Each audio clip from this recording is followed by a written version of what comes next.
Hey, what's up guys? In this video we are going to be going over the drum rack in Ableton Live. The drum rack is a fundamental device that is purpose-built for drums, managing samples of drums within a drum pad. And I'm going to give you an example. It's an updated version of Impulse. We've covered Impulse. Impulse has 8 available pads. And the concept is that you drag in samples, audio samples, into a pad, and then you can then play them. And that's very well understood. What the drum rack is it's an updated and more complex way about working with it. And what makes it complex is that it operates in the realm of a rack. So there are a number of different racks within Live. We're going to be looking at the drum rack here. This is a rack designed for drums, right? A rack is simply a container, a device that contains other devices. And when you have a device that contains other devices, you can do some really kind of complex things, and everything's kind of all-encompassing within it. This one is purpose-built for drums. So there is a 4x4 grid here, and these are all drum pads. And this is similar to Machine, the Akai stuff. For the last 20 or so years, samplers, drum samplers, have this kind of layout. Think of this as a sampler, or simpler, because that's what we've been looking at. Think of this as a simpler, but you have the ability to have multiple simplers scaled. You'll have 16 of them, and then you can trigger which one you want, which sound or sample or synth you want to trigger within this, this single track here. So I guess memorize this and imprint this simpler into your mind's eye. We are going to select the first pad here. We're going to get a kick. Similar concept to Impulse, but it's a little bit different. You'll see. It's going to be fun and crazy. Let's go into packs here, and let's get a kick. So I went into packs, core library. You should have the same thing. And let's go kicks. Let's get some 70s maybe.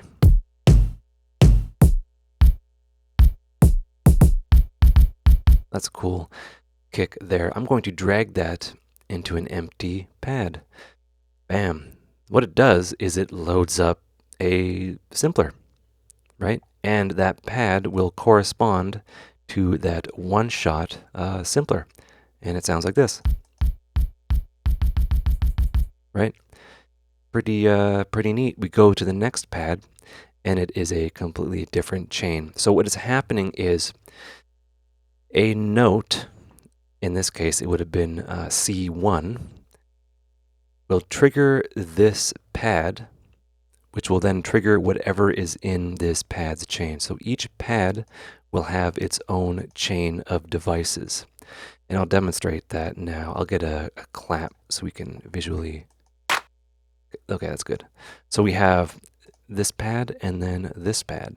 And each one basically has its own chain, even the ones that aren't populated. It says drop an instrument or sample here.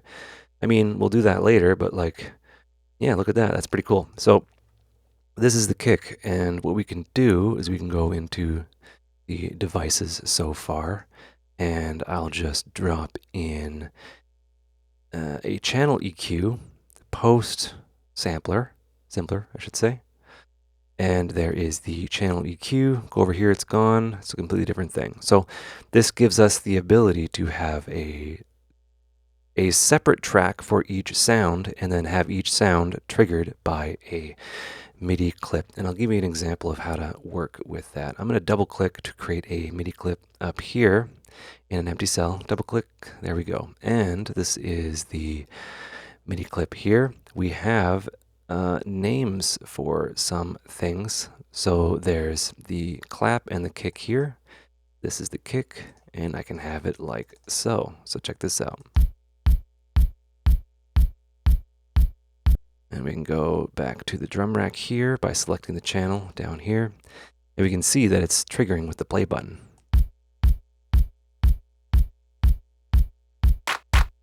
Right? And yeah, let's get the clap in there. So I'll double click on that clap there and that clap there, and the clap is now on the offbeat. And what I can do is I can select them both and zoom in and just kind of offset it slightly. Right? And that is the basis of this drum rack here. And I have all these effects. I can affect just one chain here. I can add more low end for the kick or add more mid or whatever I want, essentially. Right? Pretty basic. Let's actually bring the BPM up a little bit.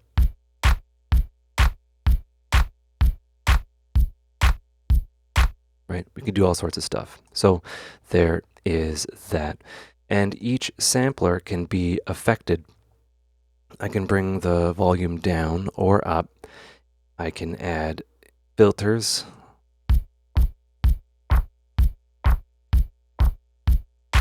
And stuff like that. All sorts of modulation. I could do stuff with pitch as well. And it is in one-shot mode. So basically what's happening is that no matter what MIDI note that it receives, it'll just play a one shot and it won't do anything like that. So what can we do within this here? Well, there's a number of ways to look at this and collapse it. So right now I'll just kind of show you what it'll look like when we collapse it. I'll hit this note here. This is the show hide devices button, and we've effectively gotten rid of our devices. So we just have the drum pad set up this way. Right? And within this, we can solo. We can solo. And we can mute, which would mute things. And it's a good way to kind of have immediate control over what's going on here. So let's move on to, let's add some more stuff, because it's kind of one of those things I can get a little bit more in depth here. All right.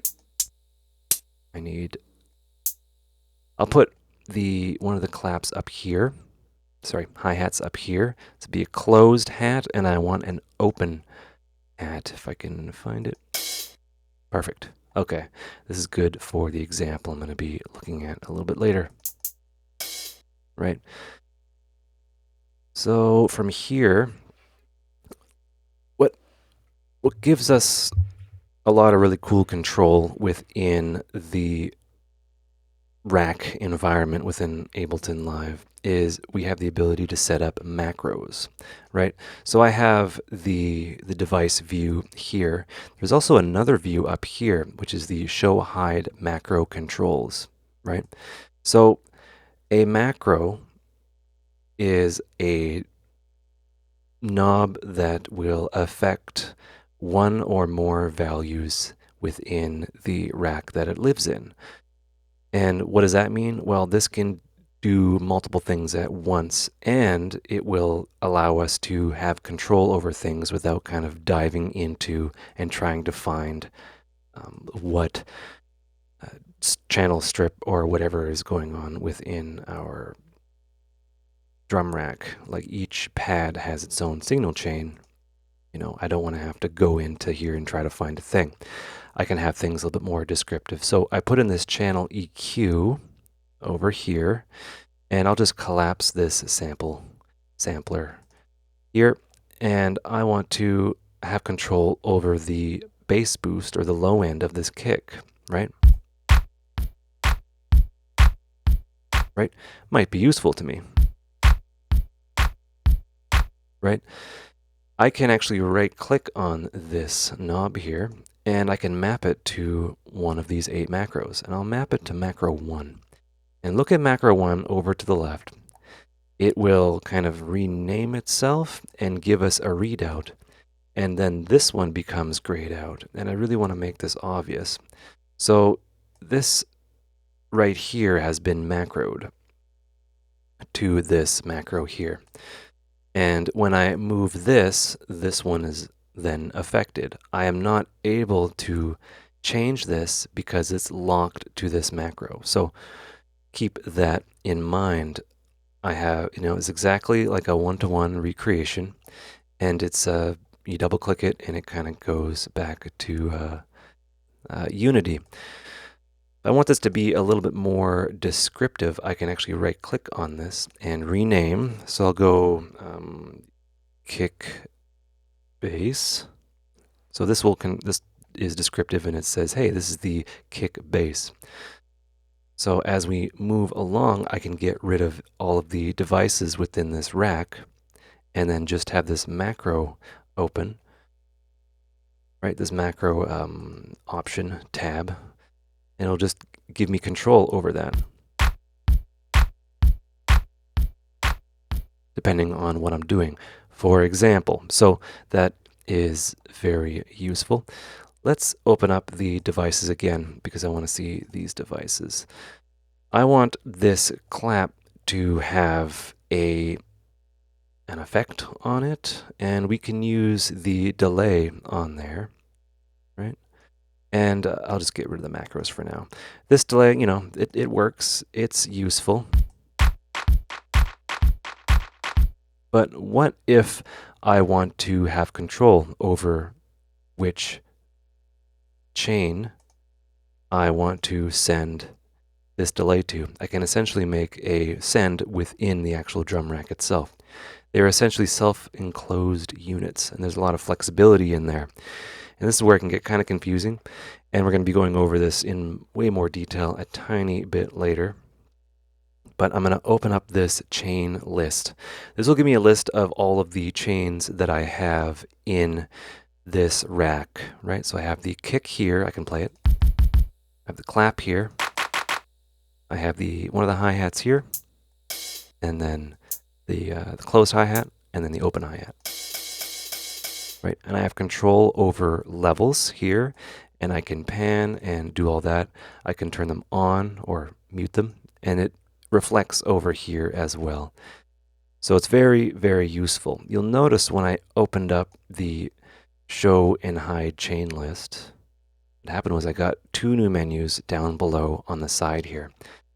And right now, it's just kind of showing the chain list here. I can drop in more devices if I want, but it won't actually assign it to a pad MIDI note, but I can do that, and there's a way to do some layered stuff, which we'll get into. But regardless, there are some new options here, and this will show input, output, right? It'll give us more information. I'm just going to close this right here by double-clicking. It will give us the output 2, and by default, everything is just kind of summed and spat out at the end of the chain. And then we can have the return chains here, and this is where you would populate some sort of effect. So let's put a delay in there, right? This is where the delay lives. It doesn't live in a pad, it lives in a send within this rack. And what we can do is we can click on this here, and here's our delay. And what we have to do, which is a good idea, is we have to increase it to 100% wet, right? And it just is important to understand that because of how the routing works. So we have this 100% wet, and this will output the wet sound. And how do we send stuff to it? Well, this send selection is now you're able to click on it. We weren't able to when the delay was off, right? That wasn't a possibility. I'll go undo. So if we hit send, we will see a new option within our chain here to send it to A. What is A? A is this delay here. So let's send the clap there. So this send here, we will be sending things to this delay, right? And then this delay will effectively send it out into the rack output. Think of the rack output as the master out, right? That essentially goes into this guy here, and then it pops out that way. Like it goes left to right. All right, so let me double click on that so we give ourselves some room. This clap here, I'm going to increase the send and we will start to hear this reverb, or this delay, sorry.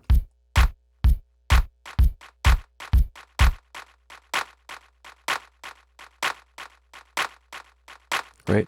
And if we solo this reverb, or this delay, sorry, we will just hear the wet signal. Right? And this is the basic concept of a send. Right? And we can have multiple things going into this delay. But everything is set to output to the rack output, right? So if you're having a hard time kind of visualizing this, we have, just do that. We have, I guess, how it works is we have the routing of this would be the rack output. I'll draw a little diagram here. This is the rack output. And this is the main output that is fed into, this goes out into the Ableton, like, that's the final area. And by default, each pad, right, I'll just draw a little square. These are pads. And these pads represent a device with a sample in there. And this one has also a sampler.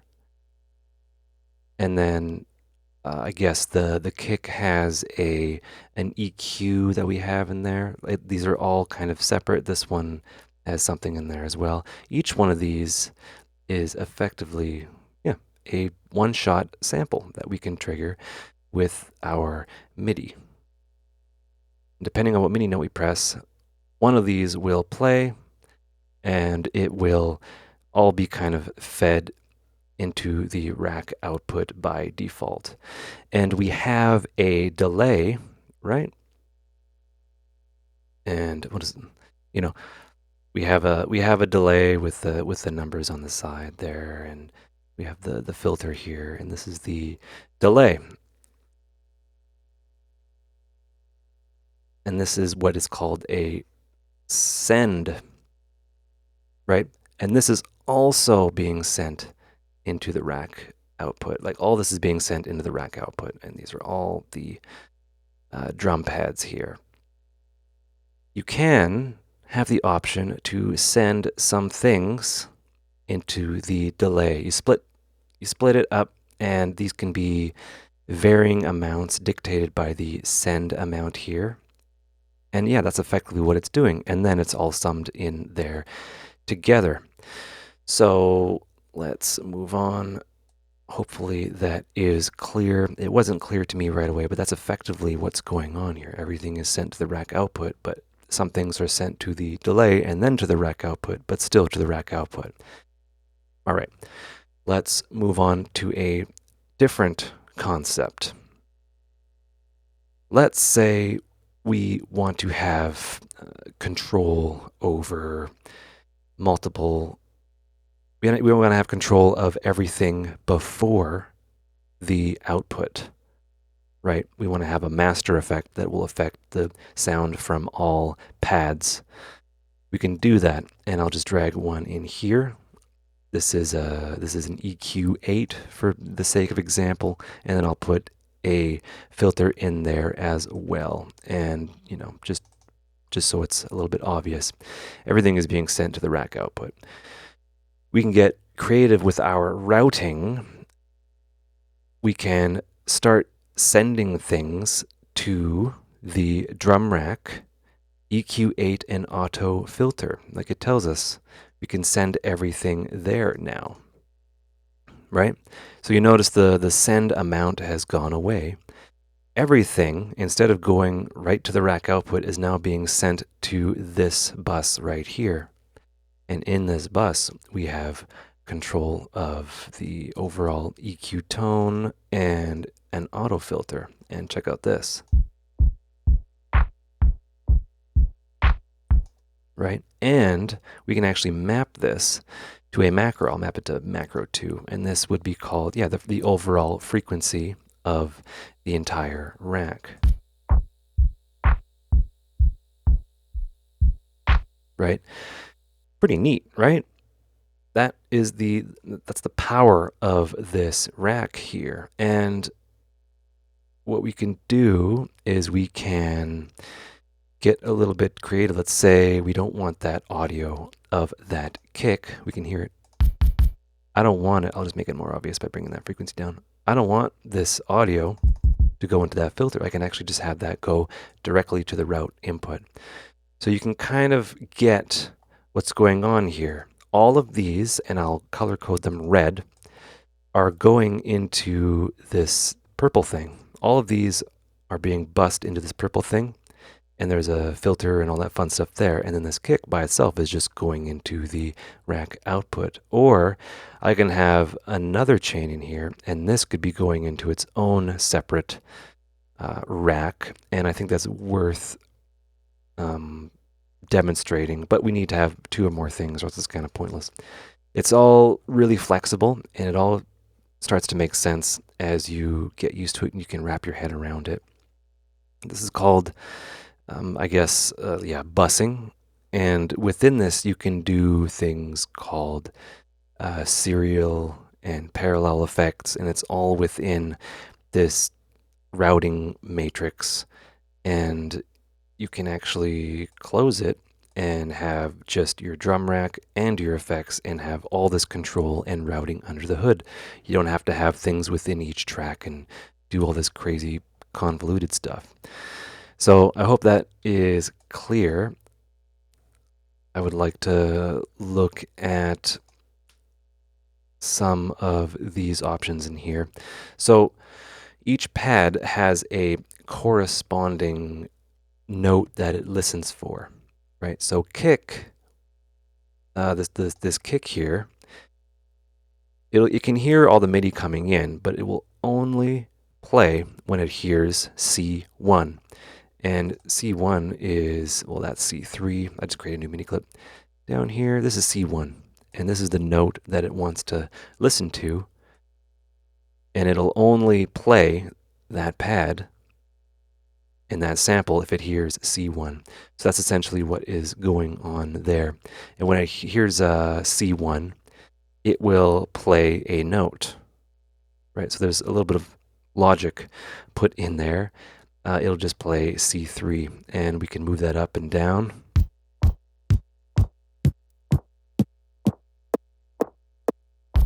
Right? Typically it stays around C3 and stuff like that, and that makes sense. Within the drum rack, we have volume and pan. That's all well and good. I'm going to mute these 2 here, the kick and the clap. We have volume and pan and routing. We have this choke. What does choke mean? Choke is an interesting one. I'm going to collapse the macro. Really familiarize yourself with what these buttons do when they're illuminated and what they're not, and what they make appear and disappear. Very important. So imagine a drum kit and you have a hi-hat. I mean, you don't have a hi-hat? There. Oh, no, not that one. Frequency. Okay, you have a hi-hat. Okay, and I'll just get rid of that again. You have a hi-hat, you have another hi-hat. Right, this is the same instrument. And if you have the ring out of this hi-hat, when it's open, and then you close it, this shouldn't continue to play. And this is called choking. So when one sample in a group, when 2 or more samples are in a choke group, and one plays, and before it's being finished, the other one plays, then the one previous will be cut off. And this will be demonstrated here. There's 16 choke groups that you can have. I'll just select 1 and 1. Okay, so let me open up this drum rack here. So this is the closed hat here, and then we'll have an open one and then a closed one. And just notice what it sounds like here. I will duplicate that. Control D. Right? Now compare that if I have just nothing going on in those chokes. Right? The closed hi-hat is actually cutting off the open hi-hat. Right? So what does that mean? Well, that just makes it sound a little bit more realistic. And if you have multiple hi-hat sounds, then it won't kind of busy up the mix. That makes sense. So if we select them both to 1, they're both in the same choke group. Right? And if I allow that open to ring out more, right? Those are what choke groups are doing. A lot of samplers do that, and it comes from a time when there wasn't enough weren't enough voicings within it, and those are the things that you would set up. You'd make these compromises, and yeah, it would shave it off. So say if you have multiple kind of complex samples that you sampled from a record or something like that, if you're pressing a pad that has a long sustain, like the sound is long, and then you press another one, you want the previous one to stop. It basically turns it into a monophonic situation, if that makes any sense. So that's essentially what choke groups are doing. I want to point out, right, let's look at this here. Right, we want to mix this, and it can get kind of confusing to mix this within this chain, within this rack here. We don't have to do that. We will notice that if we go up here to the drum rack we have, there's this little upside down triangle thing. We can actually click on that, and holy crap, we have a group, and each of these has the sampler in it, or simpler. And we can actually look into every single pad in its chain. Even the send that we have it set up within, and look at all the routing. It's super fun and crazy. And we can do some mixing with this. We can bring this up, make it a little bit bigger.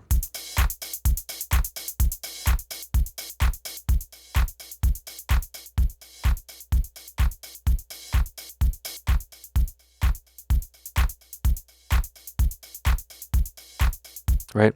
Sounds like Party Boy, but you get the idea. We have the ability to adjust things within the session and arrangement that is, very positive for what we're trying to do. So why isn't that showing up? Anyway, no, it only shows up in here. Never mind. So it makes it useful for mixing. So within this drum rack, you can load up almost anything that is a device or a VST. So let's load in analog into one of these empty ones here, and I'll just get rid of those, or mute the things that are not really consistent to what we're trying to do. We can actually get some synth stuff in here. Mind you that it's monophonic, but it's still super useful, and it actually shows up within the MIDI clip as we move along here. So yeah, let's do some analog stuff on the offbeat, right? And let's give it a listen. Right? Pretty neat. Let's actually make this a little bit more percussive. We're going to turn off the oscillators and just have the noise going on. And we can adjust the color of that noise, which is essentially a 6 dB per octave filter. Let's go into the amp section, and then we'll just kind of make this really snappy.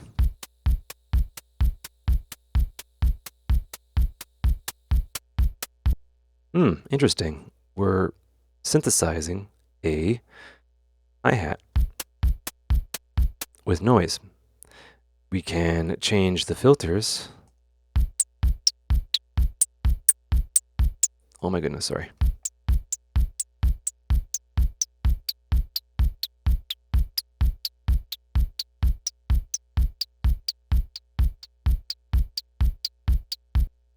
Probably a bad idea to do that. Let's do a notch filter.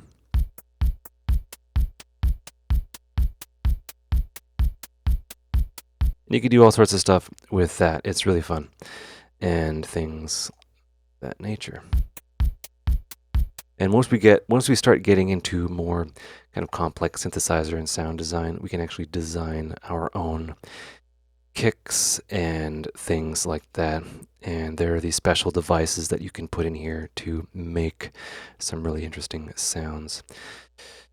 So let's assume that this is a rack that we enjoy, and we worked hard on it, and we can just collapse that. We can just leave ourselves with the drum rack and the macro. We can actually save these because these are devices.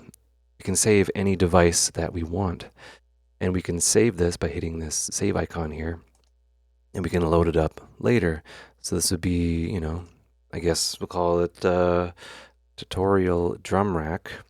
And it effectively saves that drum rack. And this is an ADG file, which is a file that contains, I guess you call it a preset. We can drag it in, and it will load all of that fun stuff within that channel, right?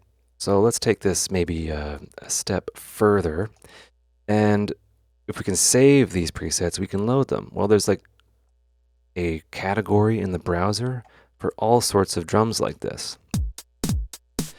Right, so this is a 909 ADG, same thing. And we can kind of cycle through them. And we can actually drag them in. And these are drum kits.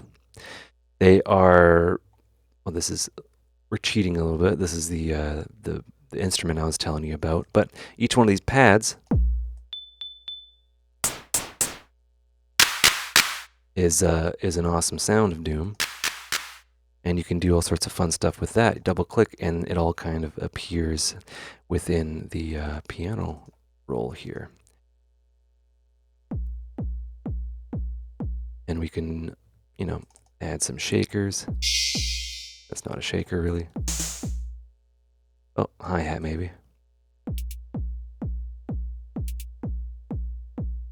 And you can do stuff like that.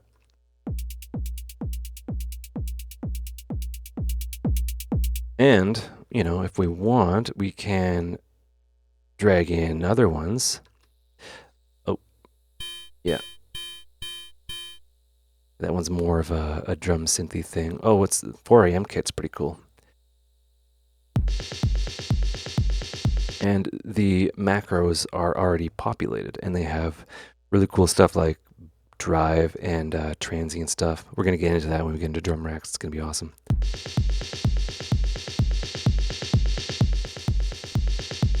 Right? And we can switch them around and stuff like that, which is super, super useful.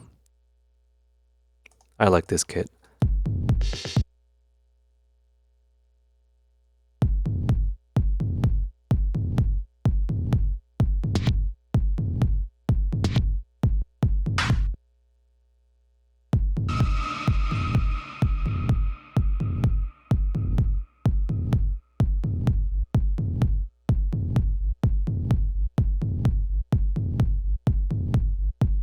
Right, we have that little thing going on, and then we have all of this control within this macro here.